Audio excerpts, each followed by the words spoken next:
La figura de Roman Polanski, yo entré en contacto con él en un cine genial que había en Buenos Aires, el cine Lorraine, allá por los años finales de 50, 60, y en un ciclo que hubo sobre cine polaco. Entonces el cine Lorraine, veo incluso por internet que hay añoradores de su maravilla y grupos de gente que le echan en falta, y allí sucedieron unas cosas muy importantes, ¿no? Entonces en ese ciclo de cine polaco estaban las películas de Andrzej Munk, las primeras de Andrzej Wajda, Cenizas y Diamantes, con aquel actor polaco, el Zbigniew Cybulski, que era una especie de Jean-Paul Belmondo y de Alain Delon, y bueno, de un ídolo polaco que se hizo muy famoso y fuera de Polonia incluso.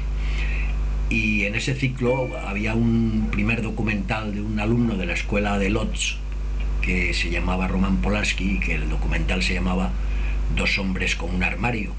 y era una cosa muy absurda y muy divertida, de dos hombres que iban por la nieve llevando un armario y les pasaban unas peripecias muy ionesco y muy Kafka y muy absurdo, ¿no? Y entonces,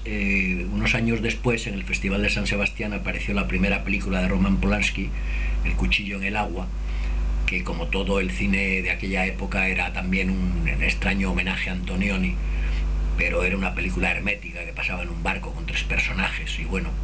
ahí ya se podía sugerir una personalidad, y el éxito de esta película permitió que luego en Londres se interesaran por el cine de Polanski, y dio la casualidad que un productor argentino que producía las películas de Leopoldo Torres Nilsson en Buenos Aires y hacía negocios de coproducción en Inglaterra, pues aseguró la distribución de las películas de Polanski adelantando unos dineros, y así Polanski pudo hacer cine en Inglaterra. Y bueno, de ahí salieron dos películas muy importantes de aquella época, que fueron Cul-de-sac y Repulsión. Y entonces ya Polanski empezó a demostrar que en sus películas siempre salían mujeres bellísimas, y que tenía un concepto del cine, pues como decían en Hollywood, que el cine lo importante es que trate de hombres inteligentes y de mujeres hermosas, cosa que ya no está nada de moda. Pero Howard Hawks y todos los grandes que han rodado con las mejores y las más guapas, pues decían estas frases tan rimbombantes que ahora con las modas nuevas pues casi nadie ejerce, ¿no? Entonces da gusto ver las películas de Polanski porque casi siempre tienen unas protagonistas maravillosas. Y bueno, luego ya esto le permitió ir a Estados Unidos, donde hizo un par de películas extrañas que a mí no me gustan demasiado, que se llaman El baile de los vampiros, y la otra Rosemary Baby era, ¿no? Sí. Y que tiene un cine extraño, un sentido del humor que le gusta a Polanski, que también le gusta ser actor. Y bueno, las historias estas de reírse con los vampiros yo nunca le he encontrado la gracia, pero hay cierto cine de terror que al final es más divertido que terrorífico. Y luego, sobre todo, lo que le permitió Estados Unidos fue, en contacto con esa industria y con esos profesionales y con esa gente que sabe hacer bien las cosas, pues fue hacer una obra maestra que se llama Chinatown, ¿no? Y entonces ahí ya entró Polanski por la puerta grande de los Oscars y de las nominaciones, y Chinatown fue un éxito y era una película preciosa y soberbia. Y luego ya tuvo un percance, que fue la muerte de su mujer Sharon Tate, en aquel suceso tan espantoso del Mason y de los clanes aquellos. Y luego él tuvo también en Estados Unidos pues unas extrañas historias, que si había manos negras, porque un extraño personaje que le implicó en unas denuncias también estaba metido en otra cosa de una violación de una menor. Total, que al final no, Polanski se tuvo que marchar de Estados Unidos, que estuvo hasta en prisión,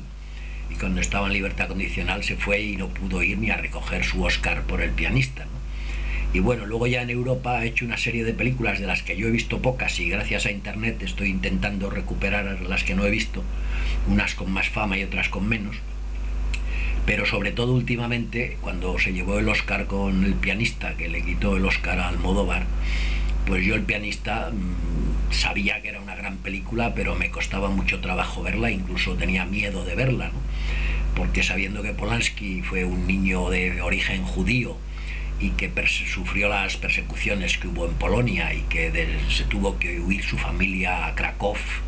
y donde se refugiaron con unos católicos, y bueno, salvó la vida y la cárcel y estar encerrado en aquellos sitios de milagro. Y bueno, poco a poco ya, pues entre que la televisión la ponía y que por aquí la he podido bajar, pues al final he visto El pianista, y efectivamente es una película terrible,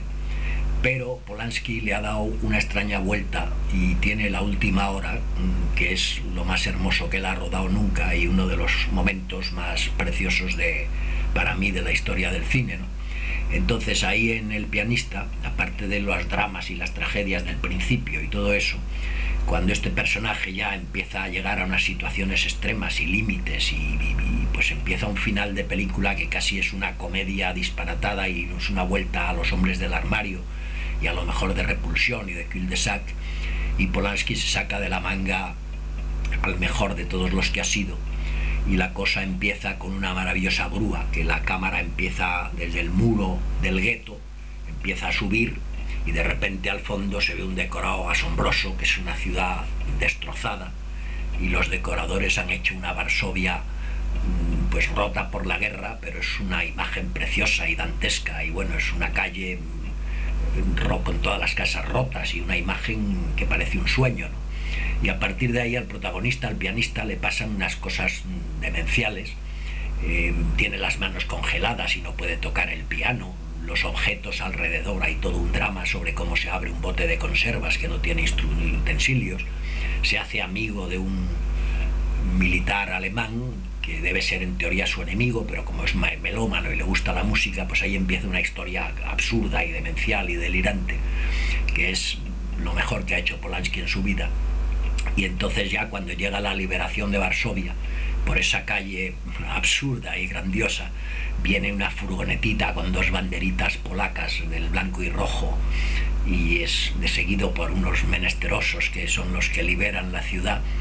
Y entonces este hombre sale a la calle a darle un abrazo a sus paisanos, pero resulta que lleva una chaqueta que le ha regalado el nazi